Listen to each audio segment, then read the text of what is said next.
હાલો મિત્રો, કેમ છો બધા? મજામાં? ફરી એકવાર આપણે એક ફેમિલી બ્લોક લઈને આવી ગયા છીએ.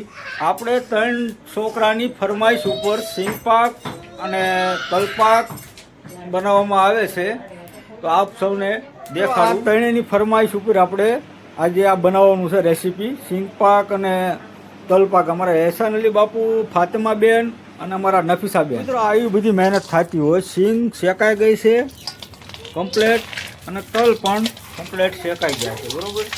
તો આમાં કાંઈક ગોળની છાણી, આ ગોળનું કટિંગ થાય છે. આ બે બેનો અમારા ફીજુબેન, સૈદુબેન અને ફાતિમાબેન પણ મહેનત કરાવે છે. અને આ મારી વાઈફ જે મેન કારીગર છે, આ બધું બનાવશે. તો મિત્રો એટલી બધી મહેનત થાય ને ત્યારે આ બધું બને છે. આપણે ખાવું ઈઝી છે પણ બનાવવું અઘરું છે. જો ચારે કોઈ જો ચારે છોકરીઓ, અમારો એહસાન, મારી વાઈફ બધા મહેનત કરે છે. જો બે છોકરી ગોળ કાપે, આ બધા ફોલે છે અને અહીંયા ચૂલો હળગાવવાની ફૂલ તૈયારી. ચાવણી કમ્પ્લીટ થઈ ગઈ છે.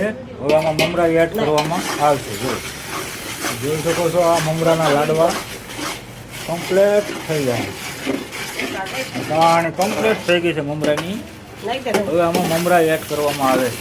મમરાના લાડવા બનવા માટે કમ્પ્લીટ થઈ ગયા છે. જો આ રીતના લાડવા બનાવવાના જોઈ શકો છો મિત્રો.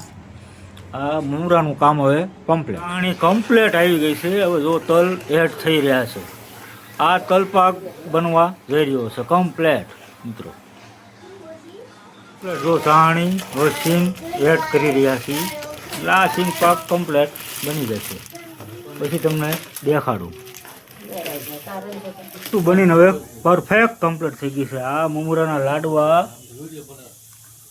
અને આ છે સિંગ પાક. આને શું છે? અને આ છે આપણે તલ પાક. આપણે બધા બટકા પાડ્યા, પણ આ વખતે આપણે ઝીણી ઝીણી લાડુડી બનાવી છે. કેવી છે કમેન્ટમાં જરીક કહેજો. આપણે તો જ્યારે હોય તૈયાર ખાધું, પણ આમાં કેટલી મહેનત થાય ને કેટલો ટાઈમ થાય તો આપણે આજ જોયું. હવે આપણે ખાઈને સીધા હાલતી ના થાય, પણ આ બધા એની બૈરાઓની મહેનત આપણે જોઈ ત્યારે ખબર પડે કે આમાં બનાવવામાં જોઈએ આપણે આ લોકોની મહેનત. આપણે તો શું છે, બટકું સિંપલનું ખાઈ લઈએ, આપણે કાંઈ જાય ને. આ લોકો કેવડી મહેનત કરે. હાલો મિત્રો, પ્લીઝ મને ફોલો કરો, કમેન્ટ કરો અને વિડીયો મારો શેર કરો. Thank you.